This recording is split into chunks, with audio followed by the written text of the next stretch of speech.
Hello everyone, in this video I'll show you how to make a shape transparent in Photoshop step by step.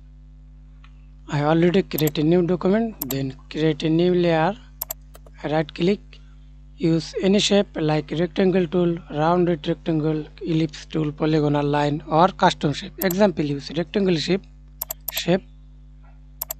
mode shape, then draw a shape, use opacity, use fill opacity,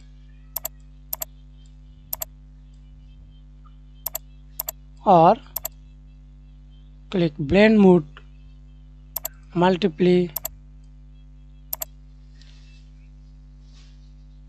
lighten, screen, overlay,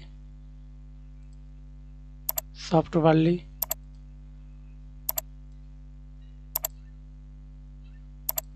Okay. Thanks for watching video. Please like, comment, share and subscribe to my channel.